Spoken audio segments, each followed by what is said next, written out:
Nous sommes à 254 jours du début des Jeux Olympiques et nous atteignons un seuil d'alerte. 44% des Franciliens jugent que leur accueil est une mauvaise chose. Ils étaient 22% à exprimer cette opinion il y a 2 ans. En particulier, 81% d'entre eux se disent inquiets de l'impact des Jeux sur les transports et leurs déplacements. Pour cause, les Franciliens vivent déjà au quotidien la galère des transports en commun. Depuis octobre 2021, leur situation s'est encore dégradée après que Valérie Pécresse ait décidé de réduire l'offre de bus, de RER, de métro, de tramway pour faire quelques économies. Résultat, les rames sont bondées, les dessertes non assurées, les temps d'attente s'allongent et les prix du Navigo s'envolent. À ce rythme, il atteindra bientôt les 100 € par mois. C'est dans ce contexte que le gouvernement et Valérie Pécresse se préparent à plonger le réseau des transports franciliens dans le chaos en privatisant la RATP. En grande couronne, dont je suis l'élu, l'ouverture à la concurrence pourrit déjà le quotidien des franciliens et a entraîné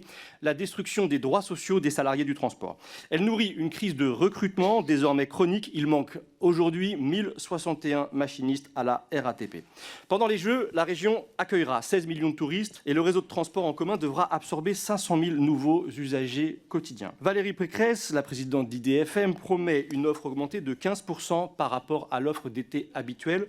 Comment vous préparez-vous à tenir cette promesse? Pouvez-vous nous garantir que les matériels et les agents affectés aux lignes du quotidien ne seront pas mobilisés aux dépens des usagers pour assurer prioritairement la desserte des sites olympiques? Enfin, quelles garanties pouvez-vous nous apporter quant au respect des droits des salariés des transports? Il est indéniable qu'il y aura des impacts sur les réseaux de transport d'une manière générale. L'offre de transport en commun est augmentée de 15%, c'est vraiment une moyenne par rapport à un été classique. Et il est bien évident qu'il y a une concentration de moyens sur les lignes les plus sollicitées pour informer l'ensemble des franciliens de ces impacts. Je mentionnais tout à l'heure la démarche de Travel Demand Management.